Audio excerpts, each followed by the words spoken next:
আইনমন্ত্রী আজকে চাকরি করে, এই আইনমন্ত্রী বাংলাদেশের কোথাও বেরোতে পারবে না। আইন শিখাও আমাদের, এখনো সময় আছে। বেগম খালেদা জিয়াকে অনৈতিক বিলম্বে বিদেশে পাঠান। এক ছাগলকাণ্ড এমন সব পরিস্থিতি তৈরি করছে যেটা দিয়ে এই রাষ্ট্রকে আমরা আবার নতুন কিছু উদাহরণের মাধ্যমে চিনতে পারছি। কতগুলো ঘটনা উঠে আসছে যেগুলো আমাদেরকে আবার নতুন করে এই রাষ্ট্র ঠিক কোন জায়গায় চলে গেছে, কি পর্যায়ে আছে সেটা বুঝতে আমাদের সাহায্য করে। নতুন করে আরেকজন আওয়ামী ভূমিদস্যুর চিত্র গণমাধ্যমে এসছে, যুগান্তর এই রিপোর্টটা করেছে। নতুন আরেকটা চরিত্র আমাদের সামনে, তো একের পর এক চরিত্র উন্মোচিত হচ্ছে। নতুন আরেকটা চরিত্রের খোঁজ নিয়ে আমরা আলোচনা করব। কাদালরানি এক মহা আইনি চ্যালেঞ্জে পড়েছে, এমনই আইনি ঝামেলা পড়েছে যে আঙ্গের এখনই ব্যান্ড পার্টি বাজায় মিছিল করা উচিত। পার্টি সং দিয়া এডিটেশে দেন পার্টি সং দেন। ঘটনা কি হয়েছে, 2019 সালে ইংল্যান্ডের স্বরাষ্ট্র দপ্তর জঙ্গিবাদ এবং ইসলামিজম নিয়ে একটা রিপোর্ট প্রকাশ করে, মূলত অনলাইনে। সেখানকার একটা ফুটনোটে আমার সেনাবাহিনীর, যাকে নিয়ে আমরা গর্ব করি, তার কৌশলগত সবগুলো দিক ভারতের হাতে তুলে দেওয়া হয়েছে। ইভেন আমার স্যাটেলাইট ব্যবস্থা মহাকাশে যেটা আছে সেটা নিয়ন্ত্রণটাও ভারতের হাতে তুলে দেওয়া হয়েছে। আসসালামু আলাইকুম দর্শক, নতুন একটি নিউজ ভিডিওতে আপনাদের সকলকেই স্বাগতম। দর্শক, আজকের ভিডিওতে আপনাদের সামনে বেশ কয়েকটি গুরুত্বপূর্ণ ভিডিও ফুটেজ নিয়ে হাজির হয়েছি। এমনকি দর্শক, আমি আশা করছি আপনারা ভিডিও শুরুটা দেখেই বুঝতে পেরেছেন আজকের নিউজটা ঠিক কতটা গুরুত্বপূর্ণ হতে চলেছে এবং কোন দিকটাকে ইঙ্গিত করছে। তো দর্শক, আমি আর বেশি কথা বাড়াবো না। আমি ভিডিও শুরুতেই আপনাদের যেই ভিডিওগুলোর অংশবিশেষ দেখিয়ে শুরু করেছিলাম সেই ভিডিওগুলোর বিস্তারিত আলোচনা দেখাবো। তবে তার আগে বলি, যারা এখনও চ্যানেলটি সাবস্ক্রাইব করেননি সকলে চ্যানেলটি সাবস্ক্রাইব করে পাশে থাকা বেল আইকনটি বাজিয়ে দিবেন।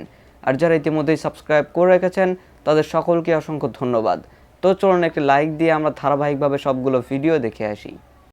বেগম খালেদা জিয়ার জন্য কি চায়? হাতিয়ার তো হবে। এই আইনমন্ত্রী বাংলাদেশের কোথাও বেরোতে পারবে না। আইন শিখাও আমাদের, এখনো সময় আছে। বেগম খালেদা জিয়াকে অনৈতিক বিলম্বে বিদেশে পাঠান। বেগম খালেদা জিয়াকে আপনি মারবেন আর আমরা চাই দেখবো, সেটা হবে না। রাজপথে নেমে আসতে হবে, বাংলাদেশকে জ্বালিয়ে দিতে হবে। সোজা কথা, আমরা আইন হাতে তুলে দিতে চাই না। আওয়ামী লীগের মতো আমরা বর্বর না। কিন্তু যদি আমাদের মায়ের কিছু হয়, গণতন্ত্রের মায়ের কিছু হয়, তখন কি আর আপনারা কোনো অর্ডারের জন্য বসে থাকবেন? এই মায়ে বসে থাকবেন? তখন আর বসে থাকবেন। কে বললো কি না বললো, মহাসচিব বললো কি না বললো, যুব দলের টুকু বললো কি বললো না, জিরানি বললো কি বললো না, ছাত্র দলের প্রেসিডেন্ট সেক্রেটারি বললো কি বললো না, সেই দিকে তাকায় বসে থাকবেন? এখনো সময় আছে।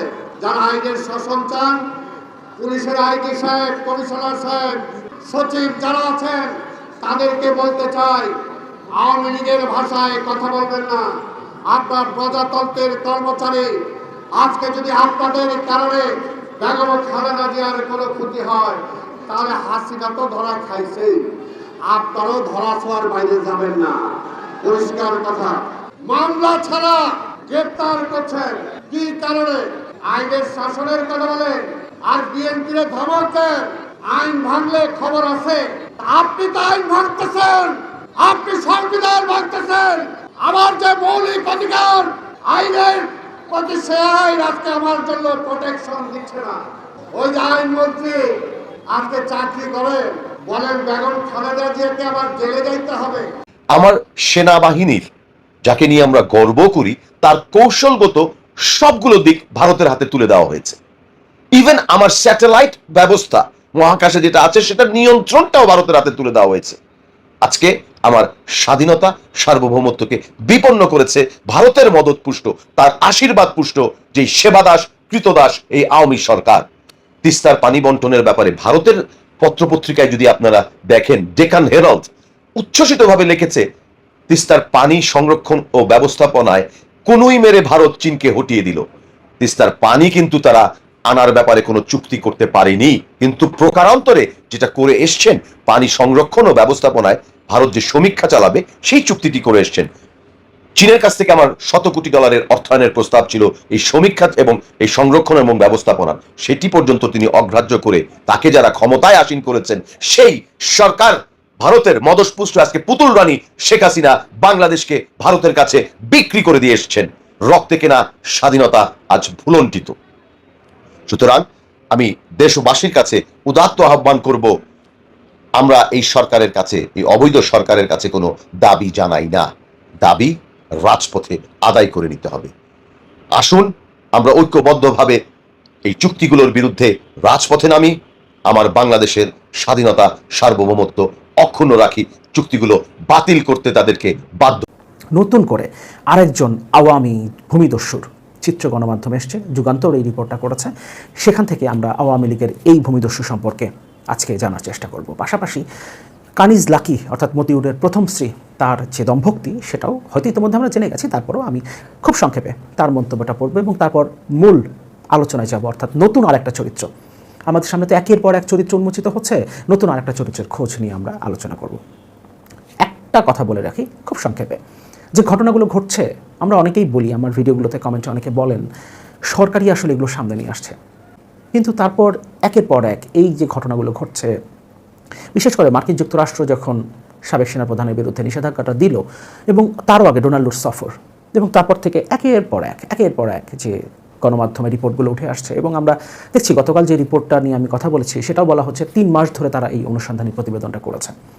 এবং আমার আগের ভিডিওগুলোতেও আমি বলেছি, যখন বেনজিরের তথ্য সামনে আসলো, কালের কণ্ঠ যখন প্রথম প্রকাশ করলো, তারপর এত অল্প সময়ের মধ্যে সারা দেশে এমনকি দেশের বাইরে কোথায় কোথায় তার সম্পদ আছে, এবং সেগুলো তো তিনি নিজের নামে করেন নাই যে আমরা শুধুমাত্র তার নামে কী কী সম্পদ আছে সেগুলো খুঁজে বের করলেই হলো। আমরা দেখেছি তারা নিজের নামে, পরিবারের নামে তো আছেই, বন্ধুবান্ধবের নামেও যে সম্পদগুলো করেছেন সেগুলোর খবরও গণমাধ্যমে উঠে আসছে। তার মানে দুটো ব্যাপার হতে পারে, তাদেরকে কেউ এই তথ্যগুলো সরবরাহ করছে, এবং পুলিশের ভেতর থেকেই যে তথ্য সরবরাহ করা হয়েছে, আসাদুজ্জামান মিয়ার ঘটনায় তার একটা তথ্য বাইরে পুলিশের ভেতর থেকে দেওয়া হয়েছে এবং সে কারণে তাকে সাসপেন্ড পর্যন্ত করা হয়েছে, যিনি তথ্যটা বাইরে দিয়েছেন, সেটা আমরা দেখেছি গণমাধ্যমে উঠে এসছে। এবং অন্যান্য যে বিষয়গুলোতে আমরা তথ্যগুলো যেগুলো আমরা দেখতে পাচ্ছি গণমাধ্যমে, এগুলো দুটো ব্যাপার হতে পারে, কেউ সরবরাহ করছে, আদারওয়াইজ এই রিপোর্টগুলো বা এই অনুসন্ধানগুলো অনেক আগে থেকে চলছে, ভেতরে বিষয়গুলো হচ্ছিল, এখন আস্তে আস্তে একের পর এক সেগুলো প্রকাশিত হচ্ছে। দুটো বিষয় হতে পারে, এবং এই দুটো বিষয়ের যেটাই হোক না কেন সরকার প্রচণ্ড রকমভাবে চাপের মধ্যে আছে, এবং সামনের দিনগুলোতে যেভাবে একের পর এক রিপোর্টগুলো আসছে, এমনকি বলা যায় একদিনও আসলে কিন্তু থেমে থাকছে না। আমরা হয়তো বড় ঘটনাগুলো নিয়ে কথা বলছি এবং অনেক সময় কেউ এমন কিছু মন্তব্য করে ফেলছেন যেগুলো নিয়ে হয়তো সামাজিক যোগাযোগ মাধ্যমে অনেক কথা হচ্ছে, এ কারণে সেগুলো সম্পর্কে হয়তো আমরা জানতে পারছি। কিন্তু আমরা যদি দেশে যে কটা গণমাধ্যম বহুল প্রচলিত সেগুলো আমরা যদি প্রতিদিন ফলো করি, আমরা দেখব কোথাও না কোথাও কারো না কারো সম্পর্কে নতুন কেউ, অবশ্যই আওয়ামী কানেকশনের দুর্নীতিবাজের রিপোর্ট আছে, দুর্নীতিবাজকে নিয়ে রিপোর্ট আছে। সুতরাং এগুলো সিনক্রোনাইজড ওয়েতে কোথাও থেকে করানো হচ্ছে, কিংবা অনেক দিন থেকেই আসলে এই প্রক্রিয়াটা চলছে, এখন একের পর এক সামনে আসছে। সুতরাং আমরা একটা বিষয় ধরে নিতে পারি, সরকার প্রচণ্ড রকম চাপের মধ্যে আছে, চারদিক থেকেই আসলে সরকার চাপের মধ্যে আছে সবগুলো বিষয় নিয়ে। আমরা খুব সংক্ষেপে মতিউরের প্রথম স্ত্রীর মন্তব্যটা দেখে নিয়ে নতুন আরেকটা তথ্য আমাদের সামনে, আরেকজন ভূমিদস্যু সম্পর্কে যে তথ্যটা এসছে সেটা খুবই সংক্ষেপে দেখব। যুগান্তরের একটা রিপোর্ট, বড় বড় সাংবাদিকদের কিনেই তারপর এসেছে, সব থেমে যাবে, মতিউরের প্রথম স্ত্রী। আমি রিপোর্ট না পড়ি, আমরা ইতিমধ্যে নিশ্চয়ই জানি তিনি এসেছিলেন 14 দিন পর উপজেলা কার্যালয়ে, এবং তিনি যখন বেরিয়ে যান তখন সাংবাদিকদের সাথে কথা বলেননি, কিন্তু তিনি সেখানে বলেছিলেন বড় বড় সাংবাদিকদের কিনেই তিনি এসেছেন উপজেলা পরিষদে তার কার্যালয়ে এতদিন পর, ফলে এখন আস্তে আস্তে সব থেমে যাবে, তার কেউ কিছু করতে পারবে না, এটাই তার মন্তব্য ছিল। এবং আমরা তাদের কাছ থেকে এটা আশা করতেই পারি, কারণ এতগুলো বছর ধরে আসলে তারা যে সাম্রাজ্যটা গড়েছে সেখানে তারা মনে করে তাদের কোনোদিনও পতন হবে না, কিন্তু পতনের শুরুটা যে হয়ে গেছে তারা হয়তো এখনও সেটা বুঝতে পারছে না। এবার যে রিপোর্টটার কথা বলছিলাম, যুগান্তর একটা রিপোর্ট করেছে, কক্সবাজারে সরকারি জমি দখল করে ফরিদের দম্ভক্তি, 20 লাখ টাকায় ডিসি এসিল্যান্ডকে কিনেছি। একই রকম মন্তব্য, যেভাবে সাংবাদিকদের কেনার কথা বলেছেন, সাংবাদিকদের ম্যানেজ করে এসেছেন বলেছেন বড় বড় সাংবাদিকদের, রায়পুরা উপজেলার চেয়ারম্যান মতিউরের স্ত্রী ঠিক একইভাবে আওয়ামী লীগের এই ভূমিদস্যু বলেছেন 20 লাখ টাকায় তিনি ডিসি এসিল্যান্ডকে কিনেছেন, তারপরে তিনি সরকারি জমি দখল করতে গেছেন। দখল অব্যাহত রাখতে সম্প্রতি চিহ্নিত অপরাধী ও সরকারি দলের বিভিন্ন পর্যায়ের নেতাদের নিয়ে পিকনিকের আয়োজন করেন তিনি। এই রিপোর্টের লিঙ্ক আমি ভিডিও ডেসক্রিপশনে দিয়ে দিব, আপনার পুরো রিপোর্টটা পড়ে নিতে পারেন। আমি শেষের দিক থেকে কয়েকটা লাইন পড়ব।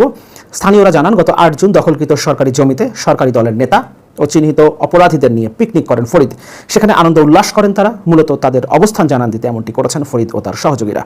জানতে চাইলে কক্সবাজার সদর উপজেলা সহকারী কমিশনার আরিফুল্লাহ নিজামী ঘুষ লেনদেনের বিষয়টা অস্বীকার করেছেন। একইভাবে জেলা প্রশাসকও, অর্থাৎ ডিসি, যে ডিসিকে কেনার কথা বলেছেন এবং যে এসিল্যান্ডকে কেনার কথা বলেছেন, তারা উভয় ঘুষ লেনদেনের বিষয়টা অস্বীকার করেছেন। কিন্তু তাদের নাকের ডগায় কিভাবে ভূমিদস্যু জমিগুলো দখল করেছেন, সরকারি খাস জমিতে একের পর এক স্থাপনা নির্মাণ করেছেন, সরকারি নালা দখল করে সেখানে ঘর নির্মাণ করছেন, সেগুলোর কোনো উত্তর তারা দিতে পারেননি এবং স্বাভাবিকভাবেই তাদের সাথে সখ্যতা থাকবে আওয়ামী লীগের নেতাদের, এটাই স্বাভাবিক। এবং আওয়ামী লীগের বিভিন্ন পর্যায়ের নেতা এবং অপরাধীদের, চিহ্নিত অপরাধীদের নিয়ে তিনি পিকনিক করেছেন সরকারি জায়গায়, যেটা তারা দখল করেছেন। তার মানে এখানেও পরিষ্কার আওয়ামী লীগের ছত্রছায়ায় আরেকজন ভূমিদস্যুকে আমরা চিনতে পারলাম।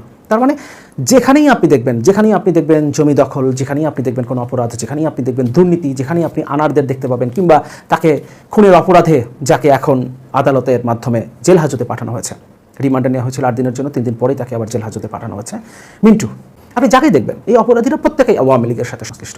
একের পর এক যেটা প্রকাশিত হতে শুরু করেছে সেটাই সরকারকে একদম শীর্ষ পর্যায় পর্যন্ত টান দিয়ে ছাড়বে। এবং সেদিন খুব বেশি দূরে না, কারণ গতকালও আমার এই চ্যানেলের ভিডিওতে আমি বলেছি সিজন 1 শেষ হয়ে গেছে, সিজন 2 শুরু হয়েছে এবং খুব অল্প দিনের মধ্যেই সিজন 3 অর্থাৎ ফাইনাল সিজনটা শুরু হবে। কাঁঠাল রানী এক মহা আইনি চ্যালেঞ্জে পড়েছে, এমনই আইনি ঝামেলায় পড়েছে যে আঙ্গের এখনই ব্যান্ড পার্টি বাজার মিছিল করা উচিত, পার্টি সং দিয়া এডিটে দেন পার্টি সং দেন। ঘটনা কি হয়েছে, 2019 সালে ইংল্যান্ডের স্বরাষ্ট্র দপ্তর জঙ্গিবাদ এবং ইসলামিজম নিয়ে একটা রিপোর্ট প্রকাশ করে, মূলত অনলাইনে। সেখানকার একটা ফুটনোটে নিচে চৌধুরী মঈনুদ্দিনের নাম উল্লেখ করে বলা হয় যে তার বিরুদ্ধে বাংলাদেশের আইসিটির একটা রায়ও আছে। চৌধুরী মঈনুদ্দিন কে ছিলেন? উনি ছিলেন ইসলামী ছাত্র সংঘের নেতা, জামাতের নেতা কিন্তু না, উনি জামাত করেননি কখনো, এখনো করেন না। 1971 পূর্বদেশ নামে একটা পত্রিকার একজন তরুণ সাংবাদিক ছিলেন। 16 ডিসেম্বরের পরে ওনার নামে নানা ধরনের উদ্ভট প্রচারণা শুরু করে আতিকুর রহমান বলে একজন, তারই সহকর্মী, পূর্বদেশে চাকরি করত। সেই সময় উইসান্টের মতো ঘটনা ঘটতেছিল, মানে ডাইনি শিকার যেমন যুদ্ধাবস্থা এভাবে প্রতিপক্ষকে ঘায়াল করা হয়েছে। ইতিহাসের ন্যারেটিভে বলা হয় উইসান্ট। আমেরিকা হয়েছে কোল্ড ওয়ারের জামানায় কমিউনিস্ট নাম দিয়ে প্রতিপক্ষকে ঘায়াল করা হয়েছে। আপনাদের তো হাল আমলের বিখ্যাত অস্কার বিজয়ী সিনেমা ওপেনহাইমার দেখছেন, তাই না? ওপেনহাইমারকে কমিউনিস্ট বলে খেদানো হয়েছিল, যে পারমাণবিক বোমা বানাইলো তারে খেদানো হইলো। চার্লি চ্যাপলিনকে খেদানো হয়েছিল আমেরিকা থেকে। আওয়ামী লীগ যখন জয় বাংলা হবে না, তখন দেখবেন আওয়ামী লীগ নাম দিয়া নিরীহ মানুষকে কেমন হয়রানি করার চেষ্টা করে কিছু মানুষ। ওই যে 2019 সালে যুক্তরাষ্ট্রের স্বরাষ্ট্র দপ্তরে জঙ্গিবাদ এবং ইসলামিজম নিয়ে যে রিপোর্টটা প্রকাশ করছে বলছিলাম না, সেই সময় ইংল্যান্ডের স্বরাষ্ট্রমন্ত্রী কে ছিল জানেন? প্রীতি জিন্টা। আরে দূর, ঠিক হইতে কি কই, প্রীতি প্যাটেল, গুজরাটের মেয়ে, ওই মোদির 1 নাম্বার লেসপেন স্যার। তাহলে বুঝছেন তো ওর কেন এত কুরকুরানি। তো কুরকুরানি তো ভালোই হয়েছে, কি ভালো হয়েছে সেটা একটু দেখেছি। চৌধুরী মঈনুদ্দিনের দাবি ছিল যে রিপোর্টে তার রায়ের এই বিষয়টার উল্লেখ যে আছে, এটাও তার বিরুদ্ধে মানহানির শামিল। এবং উনি একটা আইনি নোটিশ পাঠায় স্বরাষ্ট্র দপ্তরকে, স্বরাষ্ট্র দপ্তর লিগাল নোটিশ পাইয়া দরকার যায়, ফুটনোটটা সরাই ফেলে অনলাইন থেকে। তারপরেও উনি চৌধুরী মঈনুদ্দিন যুক্তরাজ্যের স্বরাষ্ট্র দপ্তরের বিরুদ্ধে যুক্তরাজ্যের হাইকোর্টে মানহানি মামলা দায়ের করে। এবং মঈনুদ্দিনের খুব সাফ বক্তব্য ছিল যে বাংলাদেশের আদালতের রায়কে সূত্র হিসেবে ব্যবহার করার বিষয়টাই ওনার জন্য মানহানিকর, কারণ বাংলাদেশের আইসিটির কোন ধরনের গ্রহণযোগ্যতা নাই। সুতরাং আইসিটির মাধ্যমে 1971 যে ধরনের ইতিহাস প্রতিষ্ঠার চেষ্টা করা হয়েছে, যাদের বিরুদ্ধে অভিযোগ এবং রায় দেওয়া হয়েছে, তার সবই ভিত্তিহীন।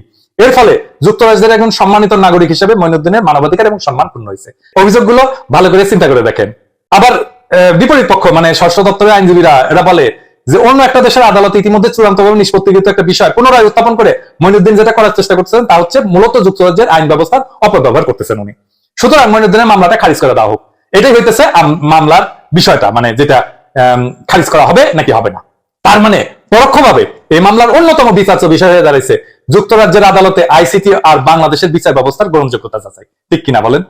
এই রায় চৌধুরী মঈনুদ্দিনের পক্ষে গেছে, মানে এটা খারিজ হয় নাই, আলহামদুলিল্লাহ। তাইলে আঙ্কেরে কি লাভ আর কাঁঠাল রানীর কি বাস? আঙ্কের কি লাভ হয়েছে সেটা আর আমার কইতে হবে না। একজন আওয়ামী লীগার রায়হান রশিদ রায় হওয়ার আগে আশঙ্কা প্রকাশ করে লিখছিল চ্যানেলায়, যদি চৌধুরী মঈনুদ্দিন এই মামলায় জিতা যায় তাহলে কি হবে। আমি ওইখান থেকে কইয়া এসে 4টা সম্ভাবনার কথা বলছিল।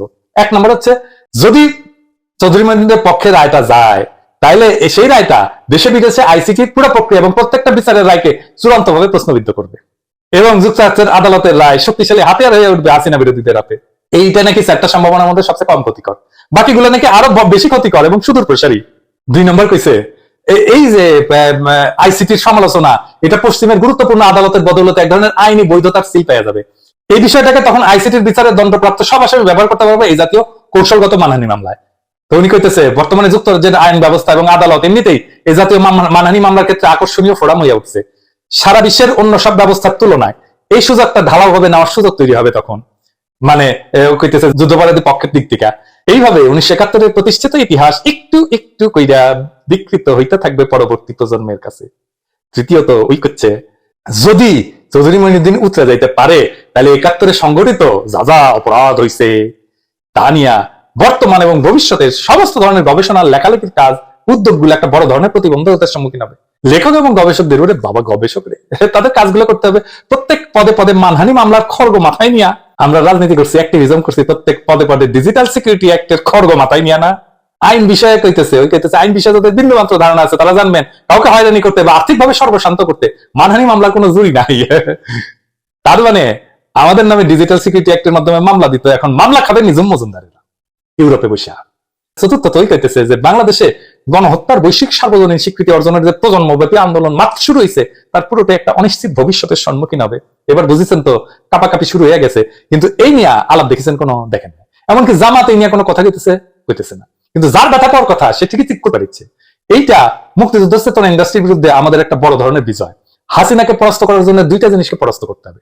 এক নম্বর হইতেছে প্রগতিশীলতার বয়ান, আর একটা হইতেছে মুক্তিযুদ্ধ ইন্ডাস্ট্রির বয়ান। পরিবর্তনটা হয় প্রথমে বয়ানে মাথায়, তারপরে রাস্তায় বিজয় আসে। আমাদের বয়ানের বিজয়ের রাস্তায় আমরা আরো আগায় গেলাম। রাস্তার লড়াই তৈরি করেন।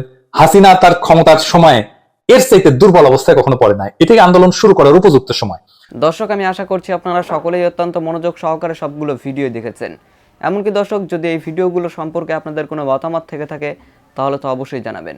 দর্শক, নিউজটি শেষ করছি এখানেই, ফিরছি পরবর্তী নিউজে নতুন কোনো টপিকে। আল্লাহ হাফেজ।